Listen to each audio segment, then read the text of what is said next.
পঞ্চগড় থেকে ছেড়ে আসা রাজশাহী অভিমুখী 804 বাংলা বান্ধব এক্সপ্রেস ট্রেন ছেড়ে আসে হলো 3:28 এবং প্রবেশ করে 3:56।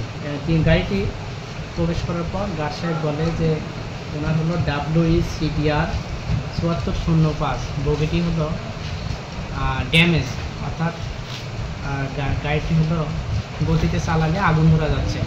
তো পরবর্তীতে উনি বললেন যে গাড়িটা আপনি শান্টিং করে রেখে গাড়ি চালাতে হবে।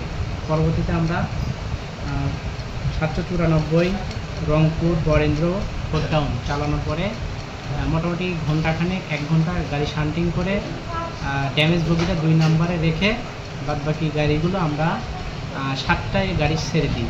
মানে যাত্রীর কোনো সমস্যা হয়নি, কিন্তু যান্ত্রিক ত্রুটির কারণে ট্রেনটির বিলম্ব ঘটছে। হঠাৎ মাদনগর স্টেশনে বাংলাবান্ধা থামার পরে চাকায় আগুন ধরে গেছে।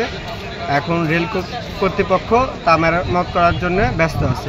ট্রেন এখন বন্ধ করে রাখা হয়েছে মাদনগর স্টেশনে। বাজারের রেল স্টেশনে দেখি ট্রেন দাঁড়িয়ে গেছে, তারপর দেখি যে ট্রেনে ধোঁয়া উঠতেছে, সেখান থেকে আগুনের সূত্রপাত হয়। হওয়ার পরে ট্রেনটি দাঁড়িয়ে যায়। ট্রেন কর্তৃপক্ষ এসে তারা এখন মেরামত করতেছে। বাংলাবান্ধা ট্রেন আসে, তো এই ট্রেন আসার পরে হঠাৎ করে চাকাতে আগুন নিচে জ্বলতে থাকে, বা যাত্রীদের কোনো ক্ষয়ক্ষতি হয়নি। এই ট্রেনের বগি কেটে রেখে ট্রেন 7:30টায় ছাড়ছে, কারো কোনো ক্ষয়ক্ষতি হয়নি। নতুন বাংলাদেশ গড়তে এলো জুলফিকার স্টিল। জুলফিকার স্টিল, ইস্পাত দৃঢ় অঙ্গীকার।